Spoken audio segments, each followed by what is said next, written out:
And fitness ಅಂತ ಬರ್ತಾ ನೀವು ಅವಾಗಲೇ ಹೇಳ್ತಾ ಇದ್ರಿ, ಡಾಕ್ಟರ್ನ 100 ಪ್ರಶ್ನೆ ಕೇಳ್ತಾರೆ ಒಂದು ಹೆಲ್ತ್ ಇಶ್ಯೂ ಅಂತ ಬಂದು ನೀವು ಏನನ್ನಾದರೂ ಸಜೆಸ್ಟ್ ಮಾಡಿದಾಗ. ಜಿಮ್ಗೆ ಹೋದಾಗ ಆ ಜಿಮ್ ಟ್ರೈನರ್ನ ಕ್ವಾಲಿಫಿಕೇಶನ್ ಏನು ಅಂತ ಯಾರೂ ಕೇಳಲ್ಲ. ಹಂಗಂತಲ್ಲ, ಅವ್ರು ನಮಗೆ ಕರೆಕ್ಟಾಗಿ ಹೇಳ್ಕೊಡೋದಕ್ಕೆ ಸರ್, ಪೋಸ್ಚರ್ಸ್ ಹೇಳ್ಕೊಡೋದಕ್ಕೆ, because each body is different, right? ಅವ್ರ ಕ್ವಾಲಿಫಿಕೇಶನ್ ತುಂಬಾ ಇಂಪಾರ್ಟೆಂಟ್ ಆಗುತ್ತಲ್ವಾ? ಕ್ವಾಲಿಫಿಕೇಶನ್ ಅಂತ ಏನು ಅಂತಂದ್ರೆ ಎಕ್ಸ್ಪೀರಿಯನ್ಸ್ ಮುಖ್ಯ. ಈಗ ಜಿಮ್ ಟ್ರೈನರ್ ಇರ್ತಾರೆ, ಅವ್ರಿಗೆ ಅಫಿಷಿಯಲ್ ಕ್ವಾಲಿಫಿಕೇಶನ್ ಇಲ್ಲದೆ ಇರ್ಬೋದು, ಬಟ್ ಎಕ್ಸ್ಪೀರಿಯನ್ಸ್ ತುಂಬಾ ಇರ್ಬೋದು. ಅಲ್ಲ, ಎರಡರಲ್ಲಿ ಒಂದಾದ್ರೂ ಇರಬೇಕು ಅಂದ್ರೆ ಅವರು ಹೇಳ್ಕೊಡೋವಂಥದ್ದು ಕರೆಕ್ಟ್ ಆಗಿ ಹೇಳ್ಕೊಡ್ಬೇಕು, ಕರೆಕ್ಟ್ ಆಗಿರೋ ಪಾಸ್ಚರ್ ಅಲ್ಲಿ ಎತ್ತಿ ಅಂತ ಹೇಳ್ಬೇಕು, ಚಿಕ್ಕ ವೆಯ್ಟ್ ಇಂದ ಜಾಸ್ತಿ ವೆಯ್ಟ್ ಹೋಗೋದು ಹೇಳ್ಕೊಡ್ಬೇಕು, ಒಂದು ಸ್ಟ್ರಕ್ಚರ್ ಇರಬೇಕು ಎಕ್ಸಸೈಸ್ಗೆ. ಕರೆಕ್ಟ್. ಸಾಕಷ್ಟು ಕಡೆ ಏನಾಗುತ್ತೆ, ಒಂದು ಸ್ಟ್ರಕ್ಚರ್ ಇರೋದಿಲ್ಲ, ಒಂದು ಕರೆಕ್ಟಾಗಿ ಮಾನಿಟರಿಂಗ್ ಇರೋದಿಲ್ಲ. ನಿಮ್ಗೆ ಇಷ್ಟ ಬಂದಿದ್ದು ತಗೊಳ್ಳಿ, ಇಷ್ಟ ಬಂದಿದ್ದು ಮಾಡಿ. ಎಷ್ಟೊಂದು ಜನ ಹೇಳ್ತಾರೆ ನಂಗೆ ಟ್ರೈನರೇ ಬೇಡ. ಎಷ್ಟೊಂದು ಜನ ಕಲ್ಪನೆ ಏನು ಗೊತ್ತಾ, ಜಿಮ್ಗೆ ಹೋದ್ರೆ ಸಾಕು ಫಿಟ್ ಆಗ್ಬಿಡ್ತೀನಿ ಅಂತಾರೆ. ಜಿಮ್ ಒಳಗೆ ಹೋಗ್ಬಿಟ್ಟು 4 ಜನ ಮಾಡೋದನ್ನ ನೋಡ್ಬಿಟ್ಟು ನಾನು ಮಾಡ್ತೀನಿ ಅಂದರೆ ನಾನು ಫಿಟ್ ಆಗ್ಬಿಡ್ತೀನಿ ಅಂತ. That is very wrong.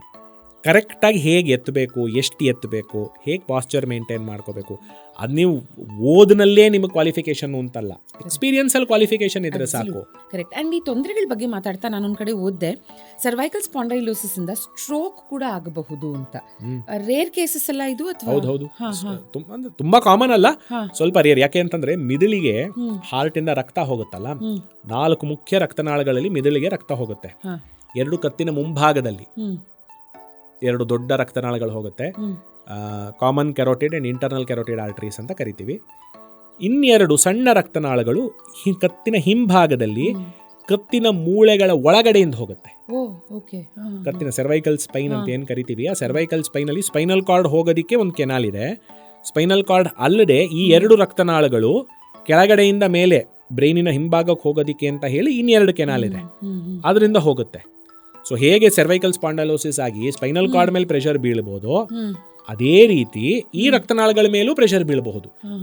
So ಆ ರೀತಿ ಪ್ರೆಷರ್ ಬಿದ್ದಾಗ ಕೆಲವೊಂದ್ಸಲ, ಸಾಕಷ್ಟು ಸಲ ನೀವು ನೋಡಿರ್ಬೋದು, ಸ್ಪಾಂಡಲೋಸಿಸ್ ಇತ್ತು ಅಂದ್ರೆ ನನಗೆ ತಲೆ ಚಕ್ಕರ್ ಬರುತ್ತೆ, ತಲೆ ಇದಾಗುತ್ತೆ, ಅಥವಾ ತಲೆ ಹಿಂಗೆ ಎತ್ತು ನೋಡ್ತಾರೆ ಸಡನ್ ಆಗಿ. ಒಬ್ರು ನನಗೆ ಗೊತ್ತಿರೋರೇನೆ ಹಿಂದೆ ನಮ್ಮ ಮನೆ ಪಕ್ಕದಲ್ಲೇ ಇದ್ರು. ಅವ್ರು ಏನು ಮಾಡಿದ್ರು ಅಂದರೆ, ವಯಸ್ಸಾಗಿತ್ತು, ಸರ್ವೈಕಲ್ ಸ್ಪಾಂಡಲೋಸಿಸ್ ಎಲ್ಲ ಇತ್ತು ಅವರಿಗೆ. ಒಂದು ದಿವಸ ಏನೋ ಪಾಪ ಅವ್ರಿಗೆ ಗಡಿಯಾರದಲ್ಲಿ ಬ್ಯಾಟ್ರಿ ಆಗೋಗಿದೆ, ಅದನ್ನು ಬದಲಾಯಿಸಬೇಕು. ಒಂದು ಸ್ಟೂಲ್ ಹಾಕೊಂಡ್ರು, ಗಡಿಯಾರ ನೋಡಕ್ಕೆ ತಲೆ ಹಿಂಗೆ ನೋಡಿದ್ದಾರೆ. ಅದೇನಾಗಿದೆ, ಎಷ್ಟು ಸ್ಪಾಂಡಲೋಸಿಸ್ ಇತ್ತಂದ್ರೆ ಅವ್ರು ಹಿಂಗೆ ನೋಡ್ತಿದ್ದಂಗೆ 2 ರಕ್ತನಾಳಗಳು ಟೆಂಪರರಿಯಾಗಿ ಪಿಂಚ್ ಆಗಿಬಿಟ್ಟಿದೆ, ಬ್ರೈನ್ ಹಿಂದ್ಗಡೆ ಬ್ಲಡ್ ಸಪ್ಲೈ ಹೋಗೋದು ನಿಂತು ಹೋಗಿದೆ, ಜ್ಞಾನ ತಬ್ಬಿದ್ಬಿಟ್ರು. ಸೊ ಅದೇ ರೀತಿ ಸ್ಟ್ರೋಕ್ ಆಗೋ ಸಾಧ್ಯತೆನೂ ಇರಬಹುದು. ಎಲ್ಲರಲ್ಲೂ ಆಗುತ್ತೆ ಅಂತಲ್ಲ, ರೇರ್ ಕೇಸಸ್ ಅಲ್ಲಿ ಆಗುತ್ತೆ ಅದು. ಸೊ ಹಾಗಾಗಿ ಸರ್ವೈಕಲ್ ಸ್ಪಾಂಡಲೋಸಿಸ್ ಇಂದ ಮಿದುಳಿಗೂ ತೊಂದರೆ ಆಗ್ಬೋದು, ಮಿದುಳಿಗೆ ಹೋಗೋ ರಕ್ತನಾಳಗಳಿಗೂ ತೊಂದರೆ ಆಗ್ಬೋದು. ಯಾಕೆ ಇದನ್ನ ಇಗ್ನೋರ್ ಮಾಡಬಾರ್ದು ಅನ್ನೋದಕ್ಕೆ ಮತ್ತೊಂದು ಒಂದು. ಎರಡನೇದು, ಯಾಕೆ ಫೋರ್ಸಿಬಲ್ ಆಗಿ ಕತ್ತಿಗೆ ನೆಟ್ಟಿಗೆ ಹೊಡಿಸ್ಕೋಬಾರ್ದು ಅನ್ನೋದಕ್ಕೆ. That was my next question also. ಒಂದು, ನೆಟ್ಟಿಗೆ ಹೊಡಿಸ್ಕೋಬಾರ್ದು, ಇನ್ನೊಂದು ನಾವು ನೆಟ್ಟಿಗೆ ತೆಕ್ಕೋಬಹುದಾ ಅಂತ. ನಾವು ನೆಟ್ಟಿಗೆ ತಕ್ಕೊಳ್ಳೋದು ಒಳ್ಳೆ ಅಭ್ಯಾಸ ಅಲ್ಲ, ಆಯ್ತಾ? ಅದೊಂದು ಅಭ್ಯಾಸ, ಅದಕ್ಕೆ ಯಾವುದೇ ರೀತಿಯಾಗಿ ಸೈಂಟಿಫಿಕ್ ಆಗಲಿ ಇನ್ನೊಂದಾಗಲಿ ಯಾವುದೇ ಎವಿಡೆನ್ಸ್ ಇಲ್ಲ. ಅದು ಅಭ್ಯಾಸ ಆಗ್ಬಿಟ್ಟಿದೆ. ಎಲ್ಲೋ ಒಂದು ಸಲ ನಾವು ನೆಟ್ಟಿಗೆ ತಗೊಂಡಾಗ ಒಂದು ಸ್ಪ್ಯಾಸಮೋ ಏನೋ ವಾಸಿಯಾಗಿರುತ್ತೆ, ಪ್ರತಿ ಸಲ ಅದೇ ಕೆಲಸ ಮಾಡತ್ತೆ ಏನೋ ನಂಬಿಕೆಯಲ್ಲಿ ಓಡಾಡ್ತಿರ್ತೀವಿ, ಅದು ತಪ್ಪು. ಎರಡನೇದು, ಫೋರ್ಸಿಬಲ್ ಆಗಂತೂ ನೆಟ್ಟಿಗೆ ತೆಗೆಸ್ಕೊಳ್ಳೇಬಾರ್ದು. ಕತ್ತು ಅನ್ನೋದು ತುಂಬ ಸೂಕ್ಷ್ಮ, ಕತ್ತು ಅನ್ನೋದು ತುಂಬ ಸೆನ್ಸಿಟಿವ್ ಆಗಿರೋವಂಥ ಇದು. ಮಿದುಳಿಗೂ ಬೇರೆ ಇಡೀ ದೇಹಕ್ಕೂ ಇರೋವಂಥ ಒಂದು ಕನೆಕ್ಷನ್. ಸ್ಪೈನಲ್ ಕಾರ್ಡ್ ಅಲ್ಲೇ ಅಲ್ಲಿ ಸಾಕಷ್ಟು ರಕ್ತನಾಳಗಳಿದೆ, ಅಲ್ಲಿ ಬೇಕಾದಷ್ಟು ಸೂಕ್ಷ್ಮವಾದ ಬೇರೆ ಬೇಕಾದಷ್ಟು ನರಗಳಿದೆ. ಫೋರ್ಸಿಬಲ್ ಆಗಿ ಏನನ್ನೂ ಮಾಡಿಸ್ಕೊಳ್ಳಕ್ ಹೋಗ್ಬಾರ್ದು. ಎಷ್ಟೊಂದು ರೀಲ್ ನೋಡಿರ್ತೀರಾ ನೀವು, ಫೋರ್ಸಿಬಲ್ ಆಗಿ ಮಾಡಿದ್ರು, ಸಡನ್ ಆಗಿ ಕೊಲ್ಯಾಪ್ಸ್ ಆಗೋದ್ರು, ಕೈಕಾಲು ಸಡನ್ ಆಗಿ ಬಿದ್ದೋಯ್ತು ಅಂತೆಲ್ಲ. ಆ ಥರ ಮಾಡಿದಾಗ ಸ್ಪೈನಲ್ ಕಾರ್ಡಿಗೆ ಏಟಾಗತ್ತೆ, ಆ ಥರ ಮಾಡಿದಾಗ ಮಿದುಳಿಗೆ ಹೋಗೋ ರಕ್ತನಾಳಕ್ಕೆ ಏಟಾಗತ್ತೆ. It has caused death. ಉದಾಹರಣೆಗಳಿದೆ, ಜೋರಾಗಿ ನಟಿಕೆ ಹೊಡೆಸೋದ್ರಿಂದ ಸತ್ತಿರೋ ಇದೆ. ಈಗ ನಾ ಅದನ್ನು ಹೇಳ್ತೀನಿ ಕೇಳಿ, ಎಷ್ಟೊಂದು ಸಿನಿಮಾಗಳಲ್ಲಿ ನೀವು ನೋಡಿಲ್ವಾ, ಹೀರೋ ಹೋಗ್ಬಿಟ್ಟು ವಿಲನ್ ಜೋರಾಗಿ ಹಿಂಗೆ ಕತ್ ಹಿಂಗೆ ತಿರುಗಿಸಿ ಅವನ ಅಲ್ಲೇ ಇದಾಗ್ತಾನೆ.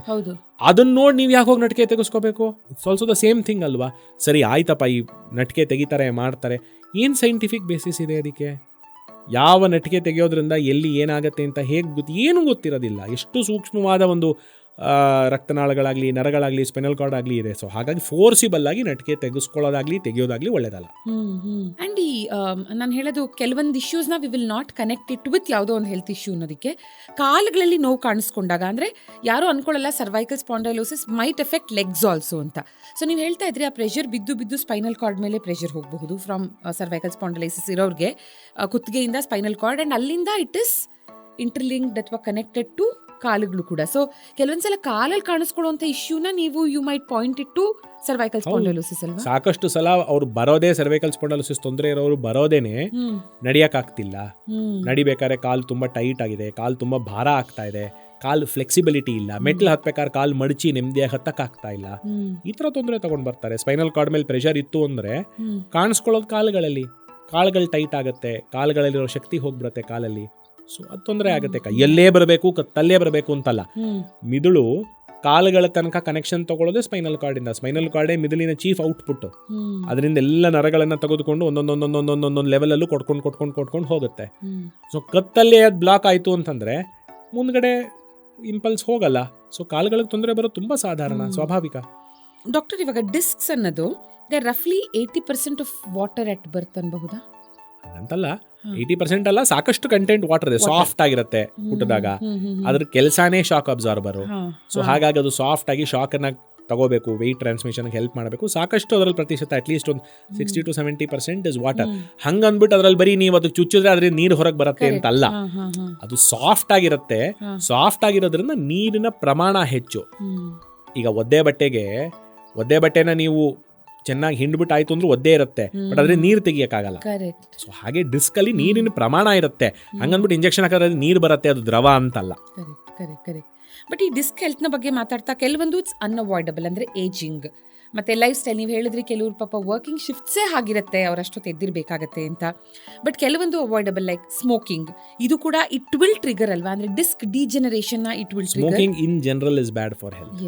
ಎಸ್ ಮೂಳೆದು ಗಟ್ಟಿತನ ಕಮ್ಮಿ ಮಾಡುತ್ತೆ, ನರಗಳಿಗೆ ಅಫೆಕ್ಟ್ ಮಾಡುತ್ತೆ, ಲಂಗ್ಸಿಗೆ ಆಬ್ವಿಯಸ್ಲಿ ಅಫೆಕ್ಟ್ ಮಾಡುತ್ತೆ, ಹಾರ್ಟಿಗೆ ಅಫೆಕ್ಟ್ ಮಾಡುತ್ತೆ. ಹಾರ್ಟ್ ಅಟ್ಯಾಕ್ ತುಂಬ ದೊಡ್ಡ ರಿಸ್ಕ್ ಫ್ಯಾಕ್ಟರ್ ಸ್ಮೋಕಿಂಗ್. ಸ್ಟ್ರೋಕಿಗೆ ತುಂಬ ದೊಡ್ಡ risk factor smoking. Lot of cancers are link to smoking. Oral cancer, lung cancer, lot of cancers are link to smoking. ಅದು ನಮ್ಮ ಥಿಯೇಟರ್ಗೆ ಹೋದ್ರೆ ಫಿಲಮ್ ಮುಂಚೆ ರಾಜು ಬರ್ತಾನಲ್ಲ, ಎಷ್ಟೆಲ್ಲ ರಾಜು ನೋಡಿದ್ರು ಸ್ಮೋಕಿಂಗ್ ಅಂತೂ ಯಾರು ನಿಲ್ಸಲ್ಲ. ಸ್ಮೋಕಿಂಗ್ ಪ್ಯಾಕೆಟ್ ಮೇಲೂ ಬರ್ದಿರುತ್ತೆ. ಮುಖೇಶ್, ಜಾಸ್ತಿ ಫಿಲ್ಮ್ಸ್ ನೋಡಿಲ್ಲ, ಜಾಸ್ತಿ ಥಿಯೇಟರ್ಗೆ ಹೋಗಿ ಫಿಲಮ್ ನೋಡಿಲ್ಲ. ಎಕ್ಸಾಕ್ಟ್ಲಿ, ಮುಖೇಶ್ ಆಯ್ತಾ. ಸ್ಮೋಕಿಂಗ್ ಪ್ಯಾಕೆಟ್ ಮೇಲೂ ಬರ್ದಿರ್ತಾರೆ smoking is injurious to health ಅಂತ. ಯಾರು ಫಾಲೋ ಮಾಡ್ದಂಗೆ ಅನ್ಸಲ್ಲ. ಎಲ್ರದ್ದು ಮನೋಭಾವ ಏನು ಗೊತ್ತಾ, ಡಾಕ್ಟರ್ 2-3 ಮಾಡ್ತೀವಿ ಅಷ್ಟೇ, ನಮಗೆ ಏನು ಆಗಲ್ಲ ಡಾಕ್ಟ್ರೆ. ಅದೆಲ್ಲ ಪಾಪ ತುಂಬ ಜಾಸ್ತಿ ಮಾಡೋರ್ಗಿದೆ. ಹೆಂಗೆ ಅಂದರೆ 2 ಸಿಗರೇಟ್ ಸೇದೋರು ತುಂಬ ಜಾಸ್ತಿ ಮಾಡೋರಿಗೆ ಆಗತ್ತೆ ಅಂತಾನೆ, 2 ಪ್ಯಾಕೆಟ್ ಸೇದೋರು ತುಂಬ ಜಾಸ್ತಿ ಮಾಡಿದವ್ರಿಗೆ ಆಗತ್ತೆ ಅಂತಾನೆ. ಯಾವ್ದು ಜಾಸ್ತಿ ಅಂತ ಅವರೇ ಪಾಪ ಡಿಸೈಡ್ ಮಾಡಿಕೊಂಡು ನಮ್ಗೇನಾಗಲ್ಲ, ನಮ್ಗೇನು ತೊಂದರೆ ಆಗಲ್ಲ ಅಂದ್ಕೊಂಡು ಒಂದು ಭ್ರಮೇಲಿ ಓಡಾಡ್ತಾ ಇರ್ತಾರೆ. In general smoking is injurious to health. Correct. So coming back to disc ಮತ್ತೆ ಡಿಸ್ಕ್ ಹೆಲ್ತ್, ಡಿಸ್ಕ್ ಡಿಹೈಡ್ರೇಷನ್ ಬಗ್ಗೆ ಮಾತಾಡಬಹುದು. What exactly is disc dehydration, ಮತ್ತೆ ಇದು ಸರ್ವೈಕಲ್ ಸ್ಪಾಂಡೈಲೋಸಿಸ್ಗೆ how is it linked? Disc dehydration ಅನ್ನೋದು ಇಟ್ಸ್ ಏಜ್ ರಿಲೇಟೆಡ್ ಚೇಂಜ್. ಕೂದಲು ಬೆಳ್ಳಗಾಗತ್ತೆ, ಅದೇ ರೀತಿ ಡಿಸ್ಕ್ ಡಿಹೈಡ್ರೇಟ್ ಆಗುತ್ತೆ, ಅದಕ್ಕೂ ವಯಸ್ಸಾಗುತ್ತೆ. ಸೊ ಏನಾಗುತ್ತೆ, ಏಜ್ ಆಗ್ತಾ ಆಗ್ತಾ ಆಗ್ತಾ ಚಿಕ್ಕ ವಯಸ್ಸಲ್ಲಿ ಇರುವಂಥ ನೀರಿನ ಪ್ರಮಾಣ ಏನಾಗುತ್ತೆ, ನಿಧಾನ ಕಮ್ಮಿ ಆಗ್ತಾ ಬರುತ್ತೆ. ಅದಕ್ಕಿರೋ ಫ್ಲೆಕ್ಸಿಬಿಲಿಟಿ, ಅದಕ್ಕಿರೋ ಶಾಕ್ ಅಬ್ಸಾರ್ಬಿಂಗ್ ಕೆಪಾಸಿಟಿ ನಿಧಾನ ಕಮ್ಮಿ ಆಗ್ತಾ ಬರುತ್ತೆ. ಸೊ ಡಿಸ್ಕ್ ಡಿಹೈಡ್ರೇಟ್ ಆಗ್ತಾ ಬರುತ್ತೆ. ಒಂದೇ ದಿನದಲ್ಲಿ ಆಗೋದಲ್ಲ, ವರ್ಷಾನುಗಟ್ಲೆ ನಡೆಯೋ ಕೆಲಸ. ಡಿಸ್ಕ್ ಡಿಹೈಡ್ರೇಟ್ ಆದಾಗ ಏನಾಗುತ್ತೆ ಅಂದ್ರೆ weight bearing capacity of the disc comes down, flexibility comes down.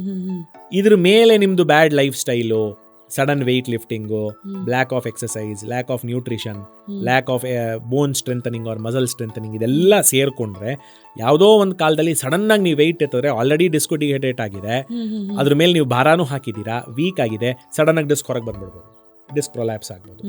ಅಥವಾ ಡಿಸ್ಕ್ ಡಿಹೈಡ್ರೇಟ್ ಆಗಿದೆ, ತುಂಬಾ ರಿಜಿಡ್ ಆಗಿದೆ, ಅದ್ರ ಕೈಲಿ ಭಾರ ಎತ್ತಕ್ಕಾಗ್ತಾ ಇಲ್ಲ. ಸೊ ತುಂಬಾ ನೀವು ಪದೇ ಪದೇ ಅಬ್ಯೂಸ್ ಮಾಡ್ತಾ ಇದ್ದೀರಾ ಅಂದ್ರೆ ಮೂಳೆಗಳಲ್ಲಿ ಸ್ವಲ್ಪ ನಿಧಾನಕ್ಕೆ ಚೇಂಜ್ ಆಗ್ತಾ ಬರುತ್ತೆ. ಯಾಕಂದ್ರೆ ಭಾರ ಎತ್ತಲೇಬೇಕದು. ಸೊ ನೇಚರ್ ತನ್ನ ಕಡೆಯಿಂದ ಏನೇನು ಅದಕ್ಕೆ ಮಾಡ್ಕೋಬೇಕು ಅದು ಮಾಡ್ಕೊಳ್ತಾ ಹೋಗುತ್ತೆ. ಆಸ್ಟಿಯೋಫೈಟ್ ಅಂತ ಕರಿತೀವಿ. ಸೊ ಮೂಳೆಗಳಲ್ಲಿ ಚೇಂಜಸ್ ಬರುತ್ತೆ. ಆ ಮೂಳೆಗಳಲ್ಲಿ ಬರೋ ಚೇಂಜಿಂದ ಅಕ್ಕಪಕ್ಕ ಬರೋ ನರಗಳಿಗಾಗಲಿ ಅಥವಾ ಸ್ಪೈನಲ್ ಕಾರ್ಡ್ಗಾಗಲಿ ಒತ್ತಡ ಬರ್ಬೋದು. So disc dehydration can cause a disc prolapse. Disc dehydration can lead to degenerative changes, accelerate degenerative changes. ಇರೋ ತೊಂದರೆ ಬೇಗ ಆಗ್ಬೋದು, but it is age related. ಎಲ್ಲರಲ್ಲೂ ಈಗ ವಯಸ್ಸಾದವ್ರಿಗೆ ಹೇಗೆ ಮಸಲ್ಲು ಶಕ್ತಿ ಕಮ್ಮಿ ಆಗ್ತಾ ಬರುತ್ತೆ, ಅವ್ರ ಸ್ಟ್ಯಾಮಿನಾ ಕಮ್ಮಿ ಆಗ್ತಾ ಬರುತ್ತೆ, ಮೆಮೊರಿ ಕಮ್ಮಿ ಆಗ್ತಾ ಬರುತ್ತೆ, ಕೂದಲು ಬೆಳ್ಳಗಾಗುತ್ತೆ, ದೇಹದಲ್ಲಿ ಬೇಕಾದಷ್ಟು ಚೇಂಜ್ ಆಗುತ್ತಲ್ವಾ. ಡಿಸ್ಕಲ್ಲೂ ಏಜ್ ರಿಲೇಟೆಡ್ ಆಗೋ ಚೇಂಜ್ ಅದು ಡಿಸ್ಕ್ ಡಿಹೈಡ್ರೇಷನ್. ಅದಕ್ಕೆ ಸೂಪರ್ ಇಂಪೋಸ್ ಆಗಿ ನಿಮ್ಮ ಜೀವನ ಶೈಲಿ, ನಿಮ್ಮ ಎಕ್ಸಸೈಸು, ನಿಮ್ಮ ನ್ಯೂಟ್ರಿಷನ್ನು, ನಿಮ್ಮ ಎರ್ಗೋನಾಮಿಕ್ಸ್ ಇದೆಲ್ಲ ಸೇರಿದ್ರೆ ಅದು ಸರ್ವೈಕಲ್ ಸ್ಪಾಂಡೈಲೋಸಿಸ್ಸಿನ ಏನು ತೊಂದರೆ ಇದೆ ಅದನ್ನು ಇನ್ನೂ ಜಾಸ್ತಿ ಮಾಡ್ಬೋದು. ಬಟ್ ಈ ಜನರಲಿ ಡಿಹೈಡ್ರೇಷನ್ ಅಂದಾಗ ಏನು ಲಿಕ್ವಿಡ್ಸ್ ಇಂಟೇಕ್ ಜಾಸ್ತಿ ಮಾಡ್ಕೋತೀವಿ, ಬಟ್ ಡಿಸ್ಕ್ ಡಿಹೈಡ್ರೇಷನ್ಗೆ ಇದು ವರ್ಕ್ ಆಗಲ್ಲ. ಸತ್ಯವಾಗ್ಲೂ ವರ್ಕ್ ಆಗಲ್ಲ. ನೀವು ಜಾಸ್ತಿ ನೀರು ಕುಡಿಯೋದ್ರಿಂದ ನನ್ನ ಡಿಸ್ಕ್ ಹೆಲ್ತಿ ಆಗಿರುತ್ತೆ ಅಂತ ಅನ್ಕೊಂಡಿತ್ತು ಅಂದ್ರೆ ದಯಮಾಡಿ ಕ್ಷಮಿಸಿ, ಇಲ್ಲ. Okay, it is age related. Okay. And ಅವಾಗಲೇ ಒಂದು ಟರ್ಮ್ ಹೇಳಿದ್ರಿ, ಸರ್ವೈಕಲ್ ರೆಡಿಕ್ಯುಲೋಪತಿನ, ರ್ಯಾಡಿಕ್ಯುಲೋಪತಿ. ಸೊ ಇದು is it different from cervical spondylosis ಅಂತ, ಅಥವಾ cervical radiculopathy may be a part of cervical ಸ್ಪಾಂಡೈಲೋಸಿಸ್?